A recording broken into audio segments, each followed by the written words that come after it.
Q Radio, and a musician who's been on my radar for probably the last year, only now getting a chance to finally catch up with Kate Prendergast. How are you? Oh, I'm very good. Very happy to be here. Thank you so much.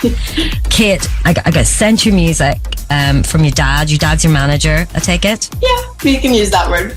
Kind of. We'll give him that title anyway. Yeah, we'll give him the show. But he's your biggest cheerleader, and rightly so. Tell me a little bit about you and about your music. Well, I started writing songs maybe 2 summers ago, maybe. I kind of just started because my dad used to do music. Well, he still does, but he used to write when he was my age as well. And I heard some of his stuff, so I was like, sure, I can give that a go. Yeah. And then I loved it. It was so much fun. It was a really good creative outlet. So I just enjoyed it so much. And then it kind of just blossomed from there. And I started learning more instruments, and I started taking singing lessons and just trying to really get better at something that I love to do. And then I got a friend of my dad's introduced me to a producer in Northern Ireland called Declan Legg and Analog Catalog Studios. Oh, and it was so good. I got to go down and do some songs with him, and it was such an unreal experience. One of the tracks that I absolutely love, the latest track that you've released, I felt this real sense when I was listening to it. Something about the beginning of that track reminded me of the early Cranberry stuff, but then your vocal comes in and you're completely unique. I can honestly say this, I haven't heard another musician in Ireland or around at the minute that sounds quite as unique as you. Have there been influences from other artists like that? Well, I love listening to folk and country stuff. I love Zach Bryan. He's very good. I also love there's a band Kingfisher who's really famous in Ireland. Yeah, they're really good. Just the whole style of folk and country, it's so honest to me, and I just love that. So tell me, you right now you're doing your junior start exams, which is equivalent to GCSE, isn't it, really, in the north?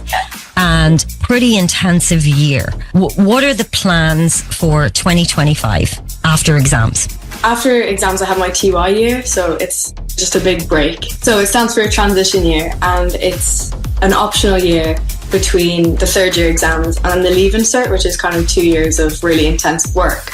And in that year, you get to do work experience, and you get it's just a really relaxed year. You go on lots of trips, and it's just a really good idea. It'll be the time where I'm able to relax and I'm able to write more and gig more, and hopefully go to the studio more. Right. You're about to release your first single of the year.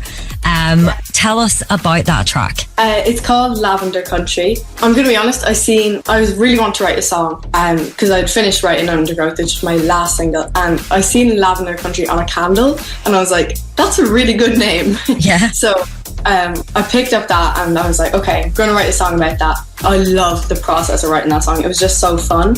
I think the whole message and story of the track is just you're dreaming about being somewhere else, but then you realise you're kind of happy where you are. It felt like I was writing a poem when I was writing it. And I think that's a good message. That's something good that people need to hear beginning of this year. Thank you, Kate, so much for catching up. This is your first ever radio airplay in Northern Ireland, is that right? Yeah, I'm very excited.